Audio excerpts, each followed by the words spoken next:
ಚಿತ್ರದುರ್ಗದ ರೇಣುಕಾಸ್ವಾಮಿ ಕೊಲೆ ಆರೋಪಿ ನಟ ದರ್ಶನ್ಗೆ ಇಂದು ಬಿಗ್ ಡೇ. ದರ್ಶನ್ ಮೇಲೆ ಹೊರಿಸಲಾಗುತ್ತೆ ದೋಷಾರೋಪ ಪಟ್ಟಿ. ಆರೋಪ ಸೆಕ್ಷನ್ ಪ್ರಕಾರ ಇಂದು ಆರೋಪ ನಿಗದಿಯಾಗಲಿದೆ. ಕೊಲೆ ಆರೋಪಿ ನಟ ದರ್ಶನ್ಗೆ ಇಂದು ಬಿಗ್ ಡೇ. ದರ್ಶನ್ ಮೇಲೆ ಹೊರಿಸಲಾಗುತ್ತೆ ದೋಷಾರೋಪ ಪಟ್ಟಿ. ಆರೋಪ ಸೆಕ್ಷನ್ ಪ್ರಕಾರ ಇಂದು ಆರೋಪ ನಿಗದಿ ಮಾಡಲಾಗುತ್ತೆ. ದೋಷಾರೋಪವನ್ನ ಹೊರಿಸಲಿದ್ದಾರೆ ನ್ಯಾಯಾಧೀಶರು. ಇಂತಿಂತಹ ಸೆಕ್ಷನ್ಗಳ ಅಡಿಯಲ್ಲಿ ಆರೋಪವನ್ನ ಹೊರಿಸಲಾಗಿದೆ. ಆರೋಪಿಗಳಿಗೆ ದೋಷಾರೋಪ ಪಟ್ಟಿ ಏನಿದೆ ಅದನ್ನ ಓದಿ ಹೇಳಲಿದ್ದಾರೆ ನ್ಯಾಯಾಧೀಶರು. ಚಿತ್ರದುರ್ಗದ ರೇಣುಕಾಸ್ವಾಮಿ ಕೊಲೆ ಪ್ರಕರಣದಲ್ಲಿ ನಟ ದರ್ಶನ್ ಅಂಡ್ ಪವಿತ್ರ ಗೌಡ ಸೇರಿದಂತೆ 17 ಆರೋಪಿಗಳ ಭವಿಷ್ಯ ಇಂದು ನಿರ್ಧಾರವಾಗ್ತಾ ಇರುವಂತದ್ದು. ಬೆಂಗಳೂರಿನ ಸಿಸಿಎಚ್ 64ನೇ ಕೋರ್ಟ್ನಲ್ಲಿ ಇಂದು ಚಾರ್ಜ್ ಫ್ರೇಮ್ ಪ್ರಕ್ರಿಯೆ ಕೂಡ ನಡೆಯಲಿದೆ. ಎಲ್ಲ ಆರೋಪಿಗಳು ಕಡ್ಡಾಯವಾಗಿ ಹಾಜರಾಗಬೇಕಾಗಿದೆ. ನೋಡಿ, ಪರಪ್ಪನ ಅಗ್ರಹಾರ ಜೈಲಿನಿಂದ ದರ್ಶನ್, ಪವಿತ್ರ ಗೌಡ ಹಾಗೂ ಉಳಿದಂತಹ ಆರೋಪಿಗಳನ್ನ ಕೋರ್ಟ್ಗೆ ಹಾಜರುಪಡಿಸಲು ಸೂಚನೆಯನ್ನ ಕೂಡ ನೀಡಲಾಗಿರುವಂಥದ್ದು. ದೋಷಾರೋಪ ನಿಗದಿಯ ಸಮಯದಲ್ಲಿ ನ್ಯಾಯಾಧೀಶರು ಪ್ರತಿ ಆರೋಪಿಯ ಹೆಸರನ್ನ ಕೂಗಿ ಆರೋಪಿಗಳ ದೋಷಾರೋಪ ಪಟ್ಟಿಯನ್ನ ಹೇಳಲಿದ್ದಾರೆ. ಕೊಲೆ ಆರೋಪದಲ್ಲಿ ದಚ್ಚು, ಪವಿತ್ರ ಕೂಡ ಭಾಗಿಯಾಗಿದ್ದಾರೆ ಎನ್ನುವಂತಹ ಆರೋಪ ಕೇಳಿಬಂದಿದೆ. ಇಬ್ಬರ ವಿರುದ್ಧ ಐಪಿಸಿ ಸೆಕ್ಷನ್ 302 ಅಡಿ ಹತ್ಯೆಯ ಆರೋಪವನ್ನ ಕೂಡ ಹೊರಿಸಲಾಗಿದೆ. ದರ್ಶನ್ ಸೂಚನೆಯಂತೆ ರೇಣುಕಾಸ್ವಾಮಿ ಅಪಹರಣವನ್ನ ಮಾಡಿದ್ದಾರೆ. ಅಪಹರಿಸಿದಂತಹ ದಚ್ಚು ಅಭಿಮಾನಿ ಸಂಘದ ರಾಘವೇಂದ್ರ ಕಿಡ್ನಾಪ್ ಆರೋಪ ದರ್ಶನ್ ಮೇಲೆ ಹೊರಿಸಲು ಜಡ್ಜ್ ಇದ್ದಾರೆ. ಇನ್ನು ರೇಣುಕಾಸ್ವಾಮಿ ಶವವನ್ನ ನಾಳೆಗೆ ಎಸೆದು ಸಾಕ್ಷ್ಯ ನಾಶಕ್ಕೆ ಯತ್ನವನ್ನ ಕೂಡ ಮಾಡಲಾಗಿರುವಂಥದ್ದು. ಕೊಲೆಗೆ ಷಡ್ಯಂತ್ರ ನಡೆಸಿದ ಆರೋಪ, ಸಾಕ್ಷ್ಯ ನಾಶ ಯತ್ನ, ಈ ಆರೋಪಗಳನ್ನ ನಟ ದರ್ಶನ್ ಅವರ ವಿರುದ್ಧ ಹೊರಿಸಬಹುದು ಎನ್ನಲಾಗ್ತಾ ಇದೆ. ಮುಖ್ಯವಾಗಿ 4-5 ಸೆಕ್ಷನ್ ಅಡಿ ಆರೋಪ ಹೊರಿಸುವಂತಹ ಸಾಧ್ಯತೆ ಇದೆ. ದೋಷಾರೋಪ ಹೊರಿಸಿದ ನಂತರ ಕೋರ್ಟ್ ವಿಚಾರಣೆಯನ್ನ ಕೂಡ ನಡೆಸುತ್ತೆ. ದೋಷಾರೋಪಕ್ಕೆ ಸಾಕ್ಷ್ಯಾಧಾರ ಇದೆಯಾ ಅಥವಾ ಇಲ್ವಾ, ಇದು ಕೂಡ ಪ್ರಮುಖವಾಗುತ್ತೆ. ಮುಂದೆ ವಿಚಾರಣೆಯನ್ನ ನಡೆಸಲಿದ್ದಾರೆ ಮಾನ್ಯ ನ್ಯಾಯಾಧೀಶರು. ಇಂದಿನ ದೋಷಾರೋಪದ ಮೇಲೆ ದಚ್ಚು ಭವಿಷ್ಯ ನಿಂತಿರುವಂಥದ್ದು. ನ್ಯಾಯಾಲಯದ ಕಡೆ ದರ್ಶನ್ ಅಂಡ್ ಗ್ಯಾಂಗ್ ಚಿತ್ತ ನೆಟ್ಟಿದೆ. ದೋಷಾರೋಪ ನಿಗದಿಯ ಸಮಯದಲ್ಲಿ ನ್ಯಾಯಾಧೀಶರು ಪ್ರತಿಯೊಬ್ಬ ಆರೋಪಿಯ ಹೆಸರನ್ನ ಕೂಗಿ ಅವರ ವಿರುದ್ಧ ದಾಖಲಾದಂತಹ ಸೆಕ್ಷನ್ಗಳನ್ನ ಹೇಳಲಿದ್ದಾರೆ.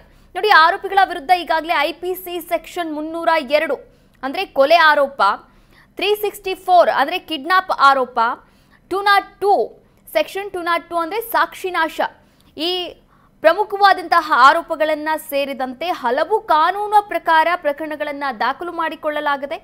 ಪ್ರತಿ ಆರೋಪಿಯೂ ಕೂಡ ಒಪ್ಪುತ್ತೇನೆ ಅಥವಾ ನಿರಾಕರಿಸ್ತೇನೆ ಅಷ್ಟೇ ಹೇಳಬೇಕಾಗಿದೆ.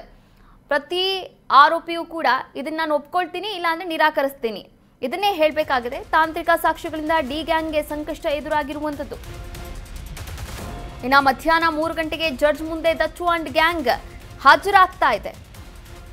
ದೋಷಾರೋಪ ಕಾರಣಕ್ಕೆ ಆರೋಪಿಗಳು ಕೋರ್ಟ್ಗೆ ಹಾಜರಾಗ್ತಾ ಇದ್ದಾರೆ. ನ್ಯಾಯಾಲಯಕ್ಕೆ ಜೈಲಧಿಕಾರಿಗಳು ಕರೆತರಲಿದ್ದಾರೆ ಆರೋಪಿಗಳನ್ನ. ಭದ್ರತೆಯಲ್ಲಿ ಸೆಷನ್ಸ್ ಕೋರ್ಟ್ಗೆ ದರ್ಶನ್ ಅಂಡ್ ಗ್ಯಾಂಗ್ ಬರಲಿದೆ. ದಚ್ಚು ಕರೆತರುತ್ತಿರೋ ಕಾರಣಕ್ಕೆ ಕೋರ್ಟ್ಗೆ ಬಿಗಿ ಭದ್ರತೆಯನ್ನ ಕೂಡ ಒದಗಿಸಲಾಗ್ತಾ ಇರುವಂತದ್ದು. ಭದ್ರತೆಯನ್ನ ನೀಡೋಕೆ ಕೇಂದ್ರ ವಿಭಾಗ ಡಿಸಿಪಿಗೆ ಸೂಚನೆಯನ್ನ ಕೂಡ ನೀಡಲಾಗಿದೆ. ನೋಡಿ, ಇಂದು ಮಧ್ಯಾಹ್ನ 3 ಗಂಟೆಗೆ ದೋಷಾರೋಪ ಕಾರಣಕ್ಕೆ ಆರೋಪಿಗಳನ್ನ ಕೋರ್ಟ್ಗೆ ಹಾಜರುಪಡಿಸಲಾಗ್ತಾ ಇರುವಂತದ್ದು. ಈ ಕುರಿತಂತೆ ಇನ್ನಷ್ಟು ಮಾಹಿತಿಯನ್ನ ನೀಡ್ತಾ ಹೋಗ್ತಾರೆ ನಮ್ಮ ಪ್ರತಿನಿಧಿ ಸಂಜಯ್ ಗೌಡ. ಸಂಜಯ್ ಗೌಡ, ನೋಡಿ, ಈಗಾಗಲೇ ದೋಷಾರೋಪ ಪಟ್ಟಿಯನ್ನ ಸಲ್ಲಿಕೆ ಮಾಡೋಕೆ ಮುಂದಾಗಿರುವಂತದ್ದು. ಎಷ್ಟು ಗಂಟೆಗೆ ದೋಷಾರೋಪ ಪಟ್ಟಿಯನ್ನ ಸಲ್ಲಿಕೆ ಮಾಡಲಾಗುತ್ತೆ? ಯಾವ್ಯಾವ ಪ್ರಕರಣಗಳನ್ನ ಹೊರಿಸಬಹುದು ದರ್ಶನ್ ಅವರ ಮೇಲೆ?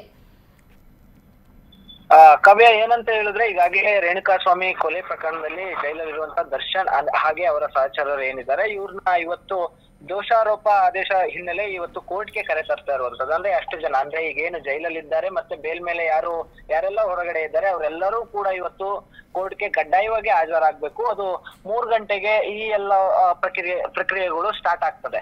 ಅದಕ್ಕೋಸ್ಕರನೇ ಇವತ್ತು ಬಿಗಿ ಬಂದೋಬಸ್ತನ್ನ ಪೊಲೀಸರು ಕೈಗೊಂಡಿರುವಂತದ್ದು. ಯಾಕೆಂತ ಹೇಳಿದ್ರೆ ಈಗ ದರ್ಶನ್ ಒಬ್ರು ಸೆಲೆಬ್ರಿಟಿ ಆದ್ರಿಂದ ಅವರು ಬರುವಂತ ಕೋರ್ಟು ಬಿಗಿ ಬಂದೋಬಸ್ತಲ್ಲಿ ಇರಬೇಕು. ಯಾಕೆ ಅಂತ ಅಂದ್ರೆ ಅಭಿಮಾನಿಗಳು ಯಾವ ರೀತಿಯ ವರ್ತಿಸ್ತಾರೆ ಅನ್ನೋದು ಯಾರಿಗೂ ಗೊತ್ತಿರೋದಿಲ್ಲ. ಆದ್ರಿಂದ ಇವಾಗ ಬಿಗಿ ಬಂದೋಬಸ್ತನ ವ್ಯವಸ್ಥೆಯನ್ನ ಮಾಡಿರುವಂತದ್ದು. ಅದಲ್ಲದೆ ಇವತ್ತು ಏನು ಕೋರ್ಟ್ ನಲ್ಲಿ 3 ಗಂಟೆಗೆ ವಿಚಾರಣೆ ಶುರುವಾಗುತ್ತೆ. ದೋಷಾರೋಪ ನಿಗದಿ ಮಾಡುವ ಉದ್ದೇಶದಿಂದ ಇವತ್ತು ಮಾಡ್ತಾ ಇರುವಂತದ್ದು. ಅಲ್ಲಿ ಆರೋಪಿ ಯಾವ ಅಪರಾಧಕ್ಕಾಗಿ ವಿಚಾರಣೆ ಒಳಗೊಂಡಿದ್ದಾನೆ ಅನ್ನುವಂತಹ ಮಾಹಿತಿಯನ್ನ ತೆಗೆದುಕೊಳ್ತಾರೆ. ಅಂದ್ರೆ ಅವರು ಏನ್ ತಪ್ಪು ಮಾಡಿದ್ದಾರೆ, ಮತ್ತೆ ಅವರ ಪಾತ್ರವೇನು, ಅಂದ್ರೆ ಒಂದು ಕ್ರೈಮ್ ನಡೆದಿರುವಂತಹ ಜಾಗದಲ್ಲಿ ಅವರ ಪಾತ್ರವೇನು, ಅವರು ಯಾಕಲ್ಲಿದ್ರು, ಅವರ ಉದ್ದೇಶ ಏನು, ಆ ಎಲ್ಲವನ್ನು ಕೂಡ ಪರಿಗಣಿಸುವಂತಹ ದಿನ ಇವತ್ತು. ಅಂದ್ರೆ ಅಲ್ಲಿ ವಿಚಾರಣೆ ಹಕ್ಕು ಮತ್ತೆ ಆ ಒಂದು ವಿಚಾರಣೆ ಸಂಬಂಧಪಟ್ಟಾಗೆ ಆ ಒಂದು ಆರೋಪಿಯ ಹಕ್ಕೇನಿದೆ, ಅಂದ್ರೆ ನಾನು ಅಪರಾಧವನ್ನ ಮಾಡಿದೀನಿ ಅಂತ ಹೇಳ್ಕೋಬಹುದು, ಇಲ್ಲ ನಾನು ಅಪರಾಧವನ್ನ ಮಾಡಿಲ್ಲ, ಇದಕ್ಕೂ ನಂಗೂ ಸಂಬಂಧ ಇಲ್ಲ, ಈ ತರ ಒಂದು ವಿಚಾರಣೆಗಳನ್ನ ಸ್ವಯಂ ಅಂದ್ರೆ ಏನು ನ್ಯಾಯಮೂರ್ತಿಗಳು ಇರ್ತಾರೆ, ಅವರು ಮತ್ತೆ ಏನು ಅಪರಾಧಿಗಳು ಇರ್ತಾರೆ, ಅವರು ಕೂಡ ಪರಸ್ಪರ ಅವರು ಕೂಡ ಮಾತಾಡುವಂತ ವ್ಯವಸ್ಥೆ ಇರುತ್ತೆ ಕಾವ್ಯ.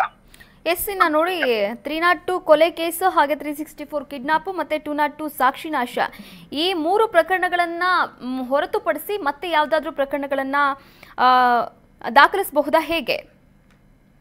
ಈಗಾಗ್ಲೇ ಅವರ ಮೇಲೆ ಹಾಕ್ಬೋದಂತಹ ಎಲ್ಲಾ ಕೇಸ್ಗಳನ್ನ ಏನು ಪೊಲೀಸರು ಮತ್ತೆ ನ್ಯಾಯಾಧೀಶರು ಈಗಾಗ್ಲೇ ಕೋರ್ಟ್ ನಲ್ಲಿ ಹಾಕಾಗಿದೆ. ಆದ್ರೆ ಈಗ ಏನು ವಿಚಾರಣೆ ಏನಪ್ಪಾ ಅಂತ ಹೇಳಿದ್ರೆ, ಅವರು ಕೊಲೆ ಮಾಡಿದಾರ ಇಲ್ವಾ, ಹಾಗೆ ನೀವು ಒಪ್ತಿರೋ ಇಲ್ವಾ, ಅಂದ್ರೆ ಈ ಕೊಲೆಯ ಪ್ರಕರಣವನ್ನ ನೀವು ಒಪ್ತೀರಾ, ಅಂದ್ರೆ ನೀವು ಇದರಲ್ಲಿ ಭಾಗಿಯಾಗಿರೋದ್ರಿಂದ ಈ ಒಂದು ವಿಚಾರಣೆಗಳನ್ನ ಬಿಟ್ರೆ ಇನ್ ಯಾವುದೇ ರೀತಿಯ ಹೊಸ ಪ್ರಕರಣಗಳನ್ನ ಹಾಕೋದು ತೆಗಿಯೋದು ಅದು ನ್ಯಾಯಮೂರ್ತಿಗಳಿಗೆ ಬಿಡುತ್ತೆ. ಅದಾದ ಮೇಲೆ ಏನು ವಾದ ವಿವಾದಗಳು ನಡೆಯುತ್ತೆ ಅದ್ರ ಮೇಲೆ ಇರುತ್ತೆ ಕಾವ್ಯ. ಯಾಕಂತ ಹೇಳಿದ್ರೆ ಇವತ್ತು ಈಗ ಆಧಾರ ಅಂದ್ರೆ ಯಾವ ಸಾಕ್ಷಿಗಳ ಆಧಾರಗಳು ಏನಿದೆ, ಮತ್ತೆ ಸಾಕ್ಷಿಗಳೇನಿದೆ, ಮತ್ತೆ ಈ ಒಂದು ಸಾಕ್ಷಿಗಳ ವಿರುದ್ಧ ಏನಾದ್ರೂ ಇವರು ಕೆಲಸಗಳನ್ನ ಮಾಡಿದಾರ, ಈ ಒಂದು ವಿಚಾರಣೆಗಳು ನಡೆಯುವಂತದ್ದು Kavya. Okay Sanjay, thank you so much.